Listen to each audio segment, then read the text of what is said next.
Hello, Ryan here. And today I wanted to show you guys what was absolutely my favorite game during my climb to the Master Ball tier. I also feel like it was the turning point for me.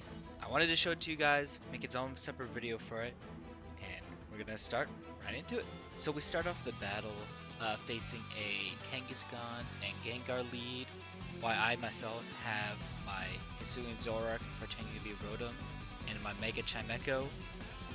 Looking back, I probably should have brought Mega Lopunny instead of Mega Chimecho, but at the time, it still felt like it was going to be a pretty good choice here. To start the battle off here, my idea was to try and get some chip damage on both of them, Psychicking the Gengar and Focus Blasting the Kangaskhan here. Fortunately, the Kangaskhan did go for the Fake Out on my Chimecho, which got rid of my Psychic play.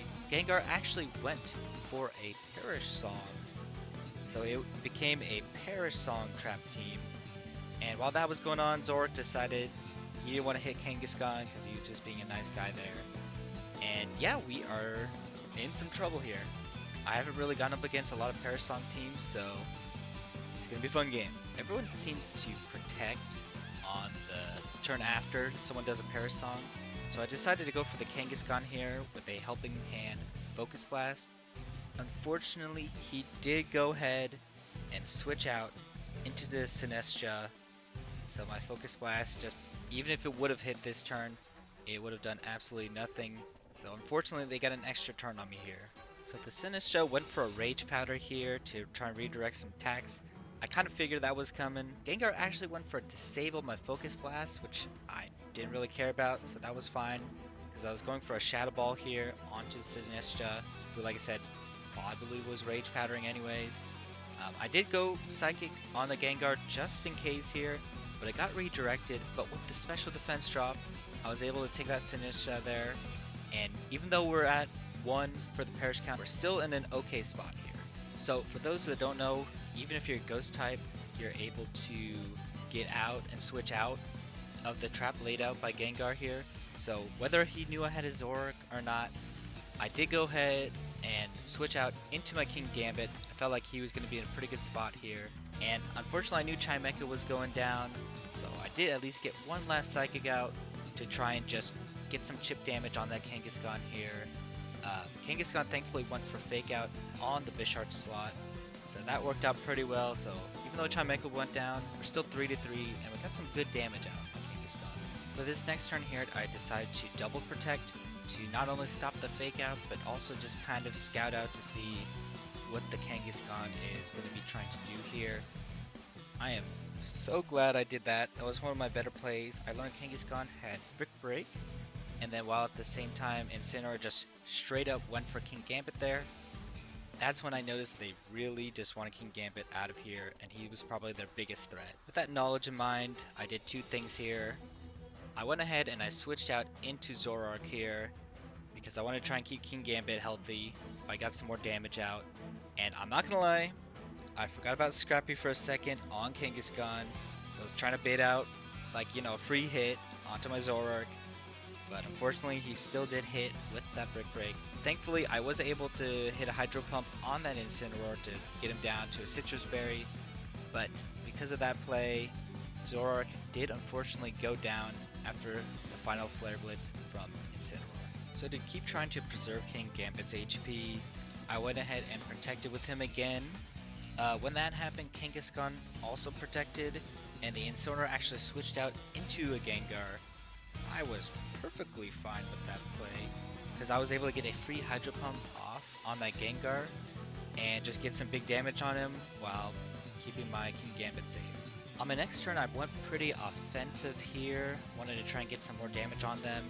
Unfortunately, Gengar still went for Protect, but I went ahead and went for a Sucker Punch onto the Kangaskhan, looking to see if that Brick Break was going to come out, and it unfortunately did come out, but I was able to take it pretty well, and even though Rotom didn't really do much this turn, we still managed to get Gengar to have to use his Protect. I really didn't like being outnumbered here when there's a Parasonger on the other side, so again, I went for a very hyper-aggressive play here. My opponent went ahead and switched out of Kangaskhan into Incineroar to get the Intimidate off, which was fine with me. I did go for the Sucker Punch in that slot, but obviously Kangaskhan wasn't there. Gengar actually went for a Disable onto my Rotom, unfortunately blocking out my Thunderbolt play. So that was really big for my opponent here. With it being first turn again, and Zoroark got his Fake Out again, so I was worried he was either going to Fake Out, but I was actually more worried he was going to Flare Blitz my King Gambit.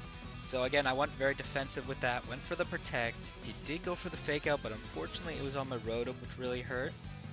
And because of that, Gengar was able to get his Parasong, which, again, I can't switch out, and he can. So this turned into a very scary situation here. Figured my opponent here was gonna try and protect Gengar like he always been doing after he uses Parasong. So I decided to go ahead and Hydro Pump into the Incineroar slot. He did go ahead and switch into Kangaskhan, and as I predicted, he did go for the Protect on the Gengar, as I kind of thought he would. Hydro Pump finally connected again, hit the Kangaskhan, finally took out Kangaskhan. So I did make it a 2v2 at this point, but I'm running out of time here. I only got 2 turns left with Parasong to win the game. And boys, I want to talk to you here for a second. At this point in time, I've played over 50 games. I've seen my ups, I've seen my downs, I've overpredicted, I've oversimplified things, I've overthought things.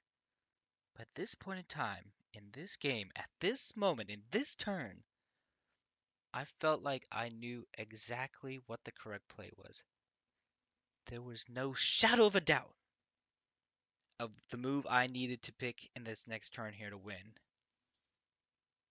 What has Gengar been doing all game when he's not been protecting or parasonging? He's been disabling. So what is he gonna do here? Well, of course, he's gonna disable the one mon he hasn't done yet. My King Gambit. And I knew this. I knew that was exactly what he was gonna do. He just used Protect. Couldn't use Protect unless he went for double Protect this turn. That's fine. I knew in his mind he was gonna disable my Cleave on King Gambit. And he thought he had the win just because we needed 1 turn left after this. He thought he had it. No. Not today. I am not gonna let that happen today. This is my moment. This is my turnaround. I've been behind almost all game, ever since I missed that focus blast.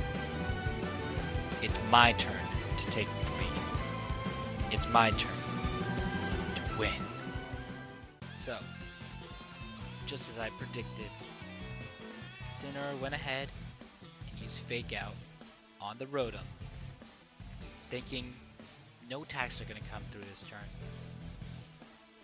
That's where they're wrong. That's where my opponent was wrong.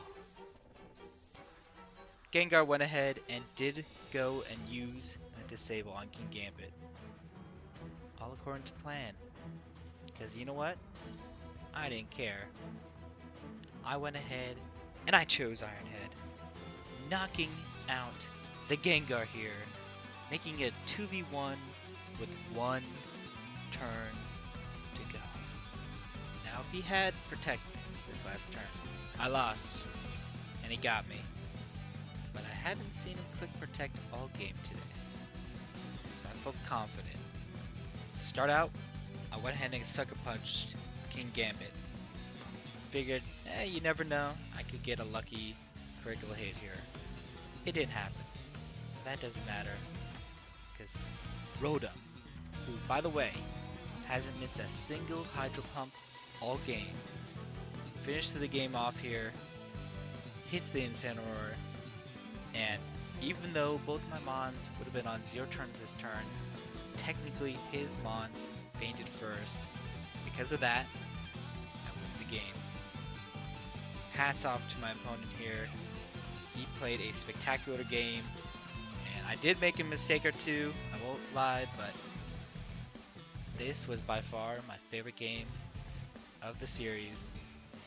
and to me was the turning point to get to Masterball tier. Thanks for watching.